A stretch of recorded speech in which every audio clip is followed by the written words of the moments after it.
السلام عليكم ورحمة الله وبركاته. أهلا بكم في فيديو جديد. النهاردة أنا جاي أكلمكم عن الأجازة، وهي في إيه بتخلص وإزاي نستثمرها صح. فكرة الفيديو مش حاجة تطويرية قد ما هي حاجة هنتكلم فيها بعفوية شوية، لأن أنا أصلا مش مجهز حاجة. بس أنا جاي أتكلم عن حاجة ممكن تكون بتحصل لنا كلنا، وهي إن الأجازة بتضيع. أنت دلوقتي الأجازة جاية بقالها يومين ولا 3 أيام، ما عملتش حاجة دلوقتي، لغاية دلوقتي ما عملتش حاجة ولا أي حاجة. فهي بقى الفكرة، إحنا لازم نستثمر الأجازة. في حاجات لازم نتجنبها وحاجات لازم نجربها او نفكر فيها. فانا بقى جاي اقولها مش بالترتيب قوي، بس جاي اقول على حسب اللي انا عارفه او حسب اللي في دماغي دلوقتي. اولا كده نبدا بالحاجات اللي احنا لازم نتجنبها. من الحاجات اللي احنا لازم نتجنبها هي النوم يعني المتاخر. ان انت هو النظام عامه، يعني مش النوم المتاخر هو السبب، بس النظام. فكره ان انت ما تبقاش منظم، يعني انت كنت في الدراسه حاجه ودلوقتي بقيت حاجه اوحش. فاحنا في الدراسه ما كناش حلوين اصلا، فنحاول يعني نحاول نخلي نفسنا حلوين حتى في الايه، في الاجازه. بمعنى ايه بقى؟ ان احنا نعمل وقت للنوم، وقت للصحيان، وقت مثلا للفطار، وقت الاوقات. ظبط يومك انت بقى، فاهمني؟ اعمل وقت مثلا ان انت تخرج تتمشى فيه، وقت ان انت تشم هوا، وقت ان انت تشرب كوبايه الشاي. اعمل وقت للحاجات دي، فاهمني؟ هتلاقيها بتنظم معاك وقتك وحياتك، هتلاقي نفسك ان انت حياتك بقى منتظمه. فدي احد النصايح المهمه اللي ممكن تمشي بيها في حياتك كلها، مش بس في الاجازه.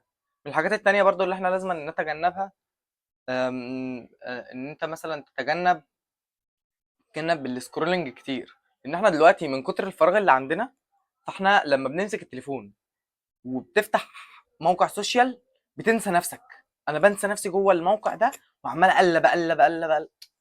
انا بفتح التيك توك ببقى عايز اقعد مثلا 10 دقايق ربع ساعه واقوم اعمل حاجه، الاقي نفسي قعدت بالساعتين وبال4 ساعات. هي الفكره ان احنا مش عايزين نضيع الوقت ده كله، مش عايزين نضيع مده زي دي في حاجه زي كده. ليه؟ ما تستاهلش. فين انتاجيتك في الوقت ده؟ فاهمني؟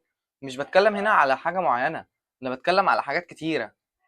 في افكار كتير ممكن كنت انت تكون عملتها في الساعتين او في ال4 ساعات اللي انت ضيعتهم على التيك توك مثلا او على الفيسبوك.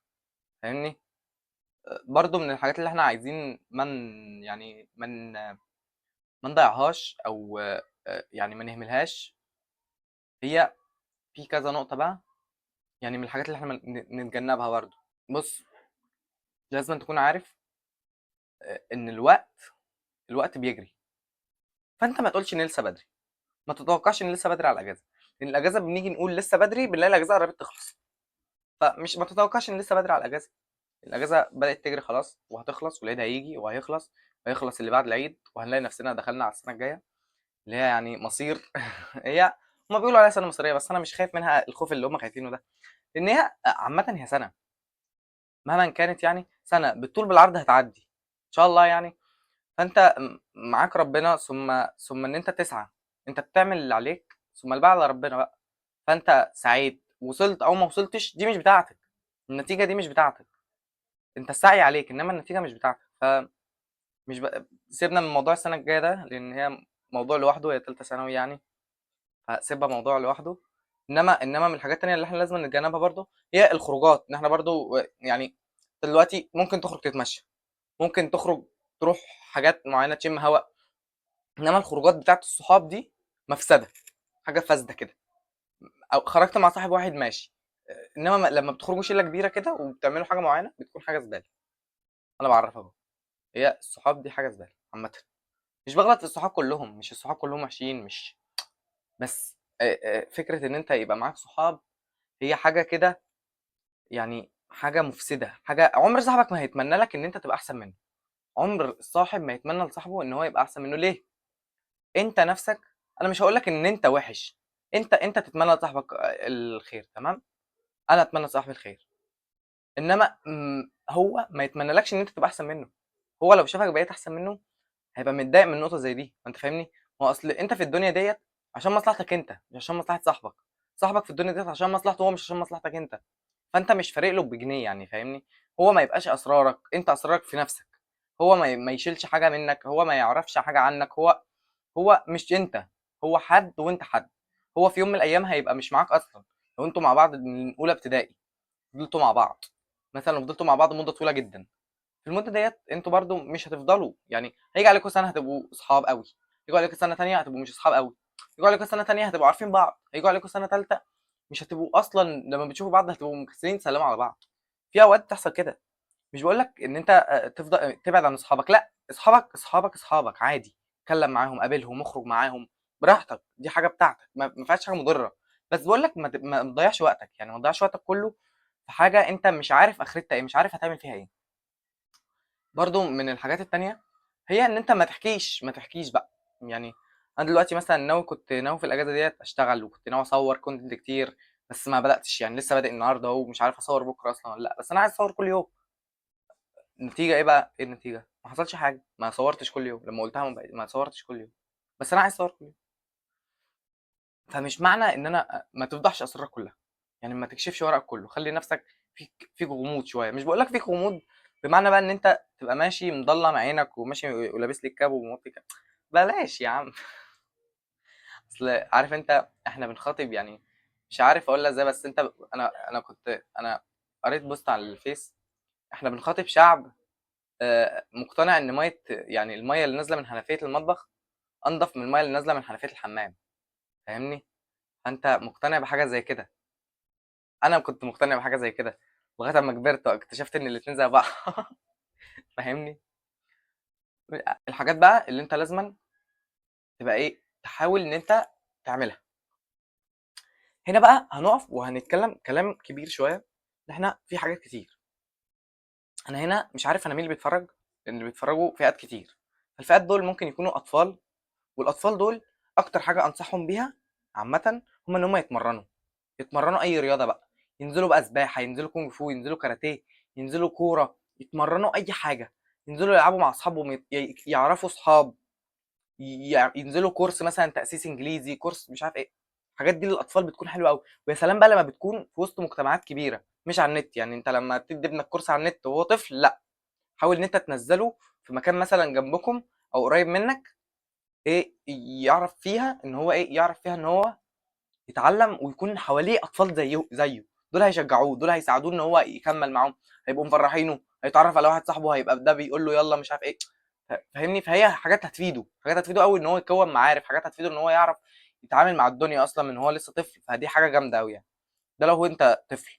لو انت بقى مثلا من السن اللي هو بتاع الشباب اللي هو المراهقه زي كده، فانت هنا لازم تبقى فاهم كذا حاجه. انت دلوقتي ما بقتش طفل، انت اكبر شويه من كونك طفل.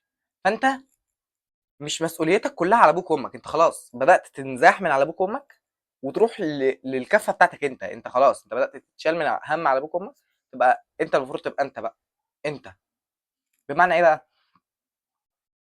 بمعنى كذا حاجه، زي ان انت تقدر تنزل تدور على شغل وتشتغل، تشتغل فتره كبيره وتستحمل والكلام ده كله، تقدر تدور على شغل، تقدر تبدا صناعه محتوى. في اطفال بيبداوا صناعه محتوى، بس انت من السن ده لو انت ما بتنزلش كونتنت وبتخاف مثلا من اراء الناس، ابدا نزل كونتنت وما تخافش من اراء الناس. مثلا انت مثلا كبرت يعني وبقيت مشهور، هتلاقي نفسك فرحان، هتلاقي نفسك اصلا فرحان ان الناس، ان ممكن حد يجي يتصور معاك، هتلاقي نفسك فرحان ان حد ممكن يتريق عليك. انا بقيت بفرح لما بشوف حد مثلا بيتريق عليا، لان انا مدرك ان هو ما يقدرش يعمل الحاجه اللي انا بعملها، هو ما يقدرش يقول المعلومات اللي انا بقولها، هو ما يقدرش يطلع يعمل اللي انا بعمله. مش تكبر، بس انا مدرك انت ما تعملش حاجه زي دي ليه. فاهمني؟ اعملها لان انت مش مستني حد يكون زيك، ولا انت عايز تبقى زي حد، انت نفسك. من الحاجات التانية برضو اللي انت تركز عليها في الوقت ده هو ان انت تطور من نفسك. ما تضيعش الاجازه بقى، حاول ان انت تنزل جيم. مش الساعه بتاعت الجيم ولا الساعه ونص بتاعت الجيم هي اللي هتضيع منك وقتك، ولا هي اللي هتضيع منك حياتك. حتى ديت مش حاجه تعرفها في الاجازه، لا، هي حاجه كمان تقدر تفيدك قوي في ان انت كمان الدراسه، يعني حتى لما تكون في الدراسه تنزل الجيم. احد الجمل القديمه قوي اللي كانت بتتقال على الحوار ده هو العقل السليم في الجسم السليم. يعني الجمل دي كانت بتكون مكتوبه على بيبان المدرسه زمان. فالعقل السليم في الجسم السليم، انزل جيم يا صاحبي. ومن الحاجات التانية برضو غير ان انت تنزل جيم، ان انت تطور نفسك في كورس معين. يعني انت مثلا داخل سنة السنة الجاية مثلا كلية، مثلا اولى كلية، فحاول تطور نفسك في الانجليزي ايا يكن الكلية اللي انت هتخشها ايه، هتفيدك جدا. يعني انت ممكن تشتغل كول سنتر، وانت لو انت بس الكلية مش عملية تشتغل كول سنتر مثلا في الاجازة، هتشتغل مثلا كول سنتر بلغة انجليزية، لغة المانية، تشتغل مثلا تتعلم برمجة، تتعلم مونتاج، تتعلم تصميم. تتعلم مثلا فيديو اديتنج، هو المونتاج. هي يعني الفكره ان انت تبدا تتعلم حاجات جديده، حاجات جديده بقى تحاول تطور من نفسك فيها برضو. يعني تشتغل او تنزل جيم او تطور من نفسك في كورس. انت ممكن تعمل الحاجات دي كلها مع بعض، بس تتوسط بقى. بمعنى ايه؟ ان انا دلوقتي هنزل ساعه جيم، هنزل مثلا 9 ساعات شغل، هنزل كمان هدي من وقتي كمان ساعه كمان للمهاره اللي انا عايز اتعلمها. طب غير كده ايه تاني؟ هبقى مثلا بقى بظبط ان انا مثلا اكل اكل صحي بقى. هبدا ان انا مثلا هاخد الفلوس اللي هي بتاعت المرتب، احط منها في ده وفي ده، وغير كده الباقي هحوشه. فاهمني؟ هي الفكره بتيجي من حته ان انت تقدر كمان ازاي تشيل مسؤوليه نفسك. فكره ان انت ازاي تشيل مسؤوليه نفسك حاجه ممكن تخليك تحس ان انت راجل في نظر نفسك على الاقل. يعني فكر كده مع نفسك، هل انت دلوقتي، يعني بعد الشر على والدك ووالدتك طبعا، بس لو هما مش موجودين، بعد اعتمادك على ربنا سبحانه وتعالى، اللي هو يعني هو اهم حاجه ان انت تكون معتمد على ربنا واثق في ربنا سبحانه وتعالى، بس هتعمل ايه؟ يعني قول لي كده هتعمل ايه؟ عرفني حاجه واحده انت ناوي تعملها لو انت محطوط في موقف زي ده، وانت مثلا اكبر واحد في اخواتك، او مثلا ما عندكش اخوات. توقع حاجه زي كده، تخيلها. ما هو الدنيا مش دايما لحد. فيعني انا مش بقول لك حاجه مستحيله، لا، انا بقول لك حاجه ممكنه جدا، يعني ممكنه جدا قوي. ان نهايه اي انسان هي نهايه حتميه، الموت. فاهمني؟ فانت قول لي ايه الحاجه اللي انت ممكن تعملها تحس بيها ان انت شايل مسؤوليه نفسك، تحس بيها ان انت تقدر تاكل وتشرب و... وتعمل كل اللي انت عايزه. فاهمني؟ طب لو احنا بقى اكبر من كده شويه، في كليات بقى وحاجات زي كده، فانت يا صاحبي يعني انت محتاج حاجات كتير قوي. يعني لو انت محتاج مثلا تاخد كورس، محتاج تنزل جيم، محتاج تطور من نفسك. كل اللي انت شايفه صح وممكن يكون مفيد ليك اعمله. كل اللي انت شايفه مضر ليك انت لازم أن تكون واعي بحاجه زي كده. يعني واعي ان انت ما تشربش سجاير، واعي ان انت ما تشربش حاجه، واعي ان انت ما تقعش في معصيه معينه، واعي ان انت ما تعملش حاجات ترمي بيك في البلاوي، ما تتعرفش على ناس وحشه. ما ت- مش بقول لك ما هو الصاحب ساحب يعني، او مش الصاحب ساحب. المرء على دين خليله. النبي صلى الله عليه وسلم قال المرء على دين خليله. فما تخلناش نقول كلام غير كده، ما تخلناش نقول كلام. يعني الصاحب ساحب، انا شفت ناس طلعت تتريق عليها، بس دي بقى المرء على دين خليله، انت ما تقدرش تتريق يا حبيبي. فاهمني؟ فانت على دين خليلك، الصاحب اللي هو اخوك، اللي انت بتقول عليه اخويا. طب ما اخوك ده مثلا، هل لما الاذان بيأذن وانتوا ماشيين مع بعض بيقول لك يلا نروح نصلي؟ طالما انت ما عندكش الصحبه دي يبقى انت مش فالح. انت ما عندكش اللي يخاف عليك، ما عندكش. ده في ايات في القران الواحد بيسمعها بيعيط، بيتخيل نفسه كده. ازاي؟ يا عم حس على نفسك، حس ان انت ممكن انت كمان تموت في اي وقت.